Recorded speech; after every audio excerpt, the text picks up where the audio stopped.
Please do subscribe to Prajabheri News Channel.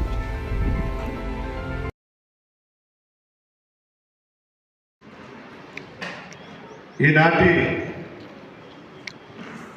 విజేత పొదుపు మరియు పరపతి సహకార సంఘం లిమిటెడ్ అధ్యక్షులైనటువంటి సభాధ్యక్షులు శ్రీనివాస్ గారు, మరి ఇక్కడికి విచ్చేసినటువంటి చాలామంది ఇంతకుముందు ఇక్కడ మాట్లాడినటువంటి మా డిడబ్ల్యూ రసూల్ బి గారు అనేది 2021లో స్థాపితం చేయడం జరిగింది. మరి 2021లో అది కరోనా సమయం, లాక్డౌన్ సమయంలో కూడా మరి ఈ యొక్క సంస్థ అనేది విజేత అంటేనే మనం అక్కడక్కడ పోటీలు నిర్వహిస్తూ ఉంటే దాంట్లో మనము ఎవరైతే గెలుస్తారో వాళ్ళు విజేతగా మరి వారిని ప్రకటిస్తారు. అదేవిధంగా 2021లో మరి దేశమంతా కరోనా విజృంభించి నడుస్తూ ఉంది. ఎంతోమంది ప్రాణాలు కూడా కోల్పోయినారు. మరి ఆ సమయంలోనే మరి శ్రీనివాస్ గారు కావచ్చు, ఇంకా చాలామంది కలిసి ఈ యొక్క సంఘాన్ని స్థాపించినారంటే మరి వాళ్ళు విజేతగా మరి అందరూ కూడా నిలిచిపోయినారు. ఈ పొదుపు సంఘం అనేది సెల్ఫ్ హెల్ప్ గ్రూప్కు సంబంధించినటువంటి సంస్థ. మరి నేను కూడా ఈ డిచ్పల్లిలో ఉన్నటువంటి టీటీడీసీ భవన్లో జిల్లా మహిళా సమాఖ్య అనేది అక్కడ మీటింగులు ఏర్పాటు చేసేవాళ్ళు, అఫీషియల్గా డిఆర్డీఏకి సంబంధించిన వాళ్ళు, మరి అన్ని శాఖలకు సంబంధించి హెల్త్కు సంబంధించినటువంటి వాళ్ళు, అన్ని శాఖలకు సంబంధించి జిల్లా మహిళా సమాఖ్యలో అధ్యక్షులు, వాళ్ళతో పాటు మరి అప్పుడు 36 మండలాలు ఉండేవి. మహిళలకు సంబంధించినటువంటి అధ్యక్షులు, కార్యదర్శులు దాంట్లో పాల్గొని మహిళా సమాఖ్యలు నేర్చుకున్నటువంటి చెప్పినటువంటి కూడా వారి వారి ఊర్లలో చెప్పేవారు. ఇప్పుడు కూడా ఇది మీ యొక్క విజేత సంస్థను మరి మంచి ఉద్దేశంతో ఏర్పాటు చేసినారు మీరు. మరి దాంట్లో కూడా 1134 మంది సభ్యులు ఉన్నారు. చాలా గ్రేట్ ఇది, ఈ 19 మండలాలకు సంబంధించినటువంటిది. కానీ ముఖ్యంగా నేను కోరుతా ఉన్నాను, ఇక్కడ ఉన్నటువంటి శ్రీనివాస్ గారు ఇప్పుడే చెప్తున్నారు సార్, మా పదవీ కాలం కూడా అడ్వాన్స్గా కంగ్రాచులేషన్ కూడా చెప్తా ఉన్నాను అచ్చవారికి కూడా. మీరు చేసినటువంటి 1134 ఏదైతుందో దాన్ని పెద్ద సంఖ్యలో మరి జిల్లాలో మరి మహిళా సభ్యులతో పాటు పురుషులు కూడా దీంట్లో మెంబర్స్గా ఉన్నారని కూడా చెప్పినారు. పెద్ద ఎత్తున మరి మీరు ఊరా తిరిగి సభ్యులను పెద్ద ఎత్తున చేర్పించినట్టయితే మరి సంఘం ఇంకా బలోపేతం కావడానికి వీలుంటుంది, మంచి పేరు రావడానికి వీలుంటుంది. మరి ఇంతకుముందు మన డిఆర్డీఏ అసిస్టెంట్ పీడీ రవీందర్ గారు చెప్పినట్లు ఈ కరోనాలో కానీ ఇతరత్ర వ్యాధులతో 25-30 మంది చనిపోయారని చెప్తా ఉన్నారు. అటువంటి వారిని కూడా పెద్ద మనసుతోని మరి వారికి కూడా ఏదన్నా ధన సాయం చేసినట్లయితే కూడా మీకు జ్ఞాపకం పెట్టుకునేటటువంటి వీలుంటుందని కూడా నేను చెప్పి సందర్భంగా మరి నేను తెలియజేస్తా ఉన్నాను. రాబోయే రోజుల్లో ఈ విజేత అనేది ఇప్పుడు చాలామంది మనం చూస్తూ ఉంటాం. విజేత మరి మహిళా పరపతి సంఘంతో పాటు గ్రామాల్లో చూసినట్లయితే ప్రాథమిక వ్యవసాయ పరపతి సంఘాలు అనేవి కూడా ఉంటాయి.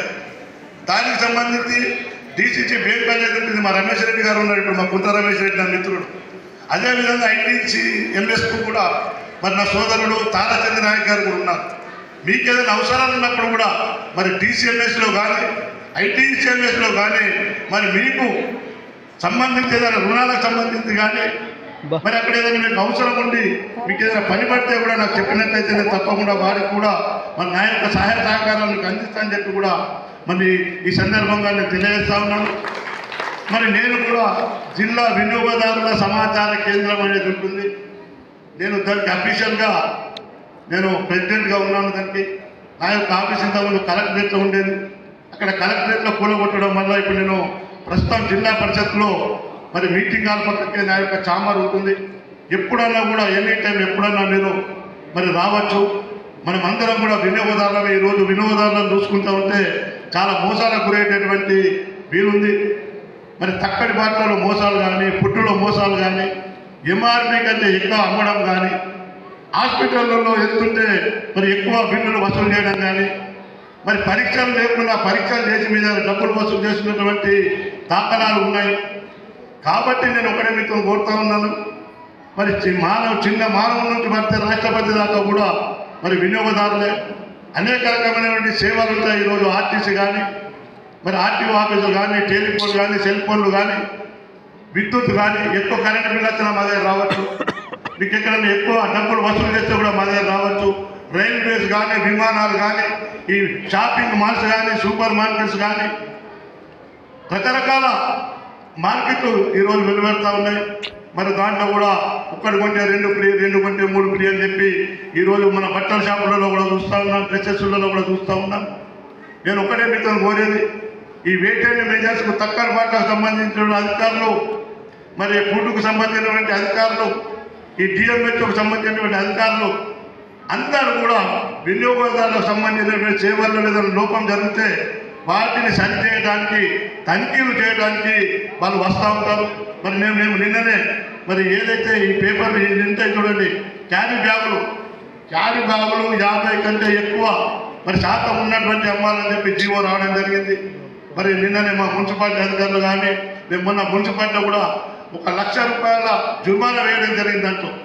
ఈరోజు ఫాస్ట్ ఫుడ్ సెంటర్లు వెలుస్తూ ఉన్నాయి, ఎక్కడ చూసినా కల్తీలు జరుగుతూ ఉన్నాయి, ఏది తిన్నా మరి ఆరోగ్యాలు లేకపోతూ ఉన్నాయి.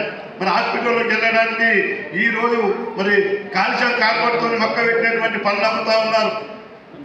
మరి అవి తినడం వల్ల కూడా మన ఆరోగ్యాలు చెడిపోతూ ఉన్నాయి. మనం హాస్పిటల్కి వెళ్ళిపోతూ ఉన్నాం. ఇక్కడ ఈ విధంగా జరుగుతుంటే హాస్పిటల్లో అయితే విపరీతమైనటువంటి దోపిడీ జరుగుతూ ఉంది. కానీ మన చేతి బట్టి చూడాలంటే ఈరోజు 500 తీసుకుంటా ఉన్నారు. వాళ్ళ దగ్గర అన్నీ ఉంటాయి. మరి స్కానింగ్ చేసే సెంటర్ వాళ్ళదే, రక్తం పరీక్ష వాళ్ళదే, మూత్ర పరీక్ష వాళ్ళదే, మరి ఫోటోలు తీసేది వాళ్ళే, ఎక్స్రేలు, అనేక రకమైనటువంటి మెడికల్ షాపులు కూడా వాళ్ళే. ఈరోజు మెడికల్ షాపులలో కూడా చాలా మంది మరి ఎక్స్పైర్ డేట్ కూడా అమ్ముతున్నారని చెప్పి కూడా మన దగ్గర రావడం. మొన్ననే మరి నేను మా సబ్ ఇన్స్పెక్టర్ గారు, డిఎస్ఓ గారు అనేకమైన పెట్రోల్ బంకుల్లో కానీ, ఇప్పుడు ఇంకొకటి కూడా చెప్తా ఉన్నాను, నేను గ్యాస్ సిలిండర్ల మీద తీసుకొస్తా ఉన్నాను. 880 రూపాయలు మాత్రమే ఇవ్వాలి. కొంతమంది మీద 950, 960, 1000 రూపాయలు వసూలు చేసేటటువంటి వాళ్ళు కూడా ఉన్నారు. అవన్నీ కూడా మా పరిధిలోకి వస్తాయి. కాబట్టి దయచేసి ఏదన్నా మీకు ఫిర్యాదు కానీ, మరి మీరు ఏదైనా ఫిర్యాదు చేయాలనుకున్నప్పుడు నా యొక్క ఆఫీస్ కూడా మరి జిల్లా పరిధిలోనే ఉంటుంది. కాబట్టి దయచేసి మీకు ఎక్కడన్నా మోసం జరిగినప్పుడు మరి తప్పకుండా మా దృష్టికి తీసుకురావాలి అని చెప్పి ఈ సందర్భంగా మరి నన్ను ఇక్కడ పిలిచినందుకు మరి నా యొక్క సహాయ సహకారాలు మరి ఇప్పుడు శ్రీనివాస్ గారు, మరి అదేవిధంగా ఇప్పుడు కొత్తటువంటి మరి వ్యక్తులు ఎవరైనా కానీ మాకు ఫిర్యాదు చేయవచ్చు. ఇంకొకటి ముఖ్యంగా ఇక్కడ చాలా మంది రైతులు ఉన్నారు. మీకు ఎరువులు కొన్నప్పుడు తప్పకుండా బిల్లు తీసుకోండి, పురుగు మందులు కొన్నప్పుడు తీసుకోండి. నాణ్యమైనటువంటి విత్తనాలు అమ్ముతలేరు. దానికి గవర్నమెంట్ కూడా చాలా పెద్ద ఎత్తున సీరియస్గా ఉందని కూడా ఈ సందర్భంగా నేను తెలియజేస్తా ఉన్నాను. మొన్న ఇక్కడ ఒక పాల కేంద్రంలో మేము వెళ్తే ఫుడ్ ఇన్స్పెక్టర్ గారు నేను వెళ్ళి చాలా షాపులు సీజ్ చేయడం జరిగింది. మేము దాంట్లో కల్తీ పాలు అమ్ముతా ఉన్నారు, కల్తీ రక్తం కూడా అమ్ముతా ఉన్నారు. దయచేసి ఇది మొత్తం కల్తీల రాజ్యం. తక్కువ బట్టలలో మరి మనకు మోసాలకు గురవుతున్నటువంటి జరుగుతూ ఉన్నాయి. కాబట్టి దయచేసి మీరు కొనేటప్పుడు 1కి 2 సార్లు కొనండి. మన ఇంతకుముందు సులోచన మేడం గారు చెప్పినారు, రవి గారు చెప్పినారు, ఆరోగ్యం బాగుంటేనే ఆరోగ్యమే మహాభాగ్యం. ఆరోగ్యం బాగలేకపోతే మనం చూసినాం చాలా మంది టీవీ అని చెప్తున్నారు. ఒక చిన్నప్పుడు మేము చిన్నగా ఉన్నప్పుడు ఒక 60-70 ఏళ్ళ కింద చాలా మంది టీవీతో చనిపోయేవారు. అప్పుడు చాలా మంది బీడీని పట్టేవాళ్ళు. ఈరోజు బీడీ కూడా మనం బయట పడితే మరి దానికి పోలీసు వాళ్ళు ఒక ఫోటో కొట్టి మరి దానికి ఫోటో తీసి వాళ్ళు చూస్తే దానికి 500 నుంచి 1000 రూపాయలు దానికి జుర్మానా వేసేటటువంటి వీలుంది. కాబట్టి చాలా మంది చూస్తే స్మోకింగ్ మీద రాసింది ఉంటుంది, సిగరెట్ మీద. సిగరెట్ బట్టని 2004లో మరి బోర్గాం దగ్గర ఉన్నటువంటి ఒక కమ్యూనిటీ హాల్లో మరి మాకు కూడా అప్పుడు ట్రైనింగ్ క్లాస్కి పిలవడం జరిగింది 2004లో. అప్పుడు 2004 ఉంది కదా బట్ట సంస్థ. అప్పుడు మమ్మల్ని ఒక్కరోజు ట్రైనింగ్ ఇచ్చినారు. అప్పుడు అప్పుడు 2004లో కూడా నేను వినియోగదారుల సంఘం నుంచి అక్కడ నాతో పాటు ఒక 10-12 మంది నిజామాబాద్లో ఉన్నటువంటి వ్యక్తులు కూడా మాతో పాల్గొని ఆ యొక్క శిక్షణ ఏదైతే ఇచ్చిందో దాన్ని నేర్చుకొని కూడా మేము 10 మందికి చెప్పడం జరిగింది. మా సంస్థ కూడా 91లో చాలా స్టార్ట్ అయింది. మరి అనేక రకమైనటువంటి ఫిర్యాదులు, కేసులు, రకరకాల కేసులు వస్తూ ఉన్నాయి. మరి నిన్ననే ఒక కారు కేసు వచ్చింది. కారు కొత్త కారు తీసుకున్నాడు ఆయన, హీరో హోండా షోరూంలో ఉన్నట్టు. అదేవిధంగా హీరో హోండా షోరూంలో తీసుకుంటే మళ్ళీ నేను ఫోన్ చెప్పడం వల్ల మరి దాన్ని సరిచేసి ఇవ్వడం జరిగింది. కాబట్టి మనమందరం విన్నపదాలను ఈ వస్తువు ఆ వస్తువు కాదు, ఎక్కడ మోసం గురైనా ఒక బిల్లు ఉంటే చాలు నా దగ్గర రండి, తప్పకుండా మీ యొక్క సమస్యలను పరిష్కరిస్తారని చెప్పి ఆశిస్తూ నాకు ఈ అవకాశం ఇచ్చిన మరి శ్రీనివాస్ గారు కానీ ఇక్కడ ఉన్నటువంటి నిర్వాహకులందరూ కూడా మరొకసారి నా యొక్క నమస్కారాలు, ధన్యవాదాలు, కృతజ్ఞతలు తెలియజేస్తూ ముగిస్తా ఉన్నాను. జై హింద్.